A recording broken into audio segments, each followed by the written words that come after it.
What is your favorite restaurant? Seriously, where's your go-to spot that when you're craving that meal that really satisfies you, you have to hit? Think about that for a sec, then answer this question. Why? For me, it's all about consistency. Not only do I enjoy the flavor profile of the meal and any accoutrement, but I know what I'm getting every time and I look forward to it. Samsung has a prefix meal in the A51 that is everything you'd expect and is rather satisfying. Let's dig into it.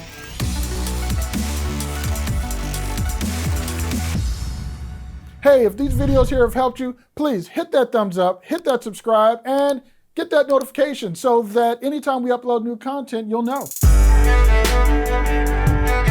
They say that presentation is everything. We eat with our eyes. So let's look at how Samsung plates this mid-range feast and delights our senses. The whole affair is anchored by a good-looking 6.5-inch AMOLED display with a hole-punch camera front and center. Unlike some of Samsung's other displays, this one is flat and a joy to look at. This is part of that consistency I spoke of. What brings you back to your favorite spot time and again? Samsung makes beautiful panels, and watching through my playlist on this device just shows how true that is. Even at sub $400, this display doesn't need extras to give you the video quality you should have. Sure, you can go into the settings and adjust the panel so that it gives you highly color saturated images or more lifelike ones. That's wholly up to your tastes. But at the end of the day, media is bright and watchable without touching any of the default settings or having to over or under compensate. Let's take a look at that test playlist. If you've watched my other reviews, you're becoming more familiar with what each video looks like on each device I review. So, The Witcher. Unlike other displays I've looked at in this price range, this is bright and colors are vivid. Even though this display isn't HDR10 certified, you're still going to get a wonderfully dynamic range of colors. You'll notice that in the costuming in the scene from The Witcher, as well as in the brown color of his contact lenses. But you'll also see that color range expressed in Our Planet we're watching my sea turtle and clownfish. The colors in this sea life just pop. Definitely a feast for the eyes, but we wanted to touch all of our senses, so let's look and listen to the trailer for Urbance.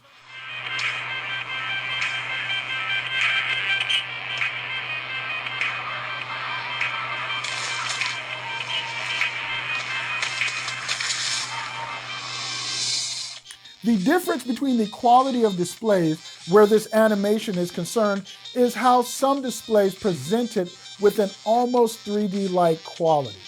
On higher-end displays, the animation comes off more layered, not as two-dimensional. And while this display doesn't have the pixel density of some of its big sisters in the Galaxy lineup, its clarity and reproduction of detail at this price point does imbue a visible amount of depth to Urbance's trailer. Just one issue to deal with here: speaker volume. Number one, they're downfiring. So when you hold the phone in landscape, the sound is moving away from you, not at you. And with no sound coming from the grill, you don't have that to augment. That said, these speakers also could use a little more volume. At this size and price point, I don't expect them to be room filling, but at this price point, I've heard louder. So what about the rest of that presentation? Well, this glacial blue color is a delight to look at. No surprise there, as Samsung regularly plays with a colorful palette of options for customers. Looking at the rest of the phone, you get no Bixby button, which brings on another deviation from Samsung's standard fare that I'll touch on in a moment. On the right side of the phone is the power button and the volume rocker. Bottom of the phone, you'll find the speakers, USB-C port equipped with 15-watt fast charging, 3.5mm headphone jack, and a microphone. Thank you for the headphone jack, y'all. Top of the phone, you'll find another microphone, and the left side is where you'll find your SIM tray, which holds that nano SIM and micro SD card slot, which can hold up to 512 gigabytes of storage. Front of the phone, you'll get a 32 megapixel front-facing camera, which sits in a hole punch just below the speaker grill for calls. That front-facing camera produces some solid standard photos and portrait mode photos. As with the majority of these cameras, lighting will make a difference in the quality, but this camera does come with the night mode for the front-facing camera. Let's work our way around to the back of the phone. You're going to get a 4,000 milliamp hour battery, which supports 15 watt fast charging. From full battery drain, it took me around 2 hours to fully charge the phone using fast charging. So you're looking at roughly 25 to 30 some odd % battery charge in 30 minutes.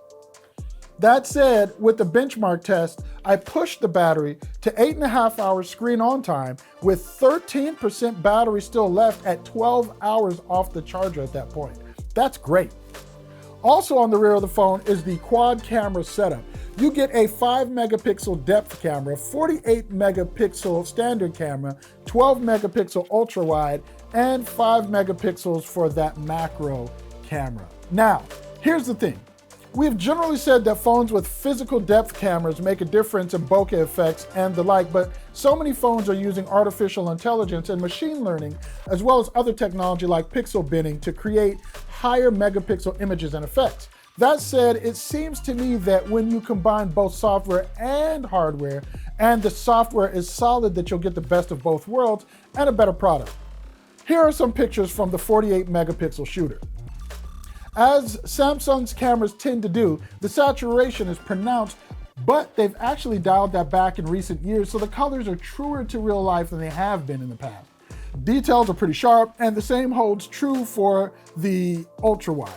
The 5 megapixel shooter produces images with some noise, but on small displays, they look solid enough. Night shots are going to be highly dependent with this phone on ambient light. I've done my extreme dark tests with these, and you know, some of the higher end Samsung devices show out better, but with ambient light, because most of us aren't going to be taking our night shots in absolute darkness, which is the extreme that I test, you're actually going to get some decent looking shots. You're going to get some serviceable shots, as you can see here, and my standard Metro line shots that I use. With that ambient light, again, decent shots, serviceable shots. You go up into the night sky and you'll see the noise from the dark, but that only happens when you're pixel peeping. And let's get to some thoughts on the overall phone experience. The in-display fingerprint sensor is still not my favorite of the phones I've used. It's fine most of the time, but I do have some no-match responses when using it, more often than I'd like. As with One UI on the bigger phones, the customization options on this phone are many. I love the always-on display options and appreciate that you have robust options for tap to show versus always on. And when you're going through the menus in One UI, they do a great job of showing you how the changes you're going to make will affect your phone. I really enjoy the fact that there is no Bixby button on this phone, as I'm not really a fan of those third buttons on phones, since I inadvertently end up activating them half the time. Hey Google, what's the weather in Los Angeles gonna be? One thing I'll have to play with more is that since Bixby wasn't running by default on this phone and I never set it up, Google Assistant worked flawlessly for me, and that's always been one of my knocks against Samsung devices, that tug of war between virtual assistants. So now that we've gone over this meal, check please. For $400 unlocked, what do I think about this mid-range phone? Does the dish delight? Is it something I'd come back to? Yes, I would.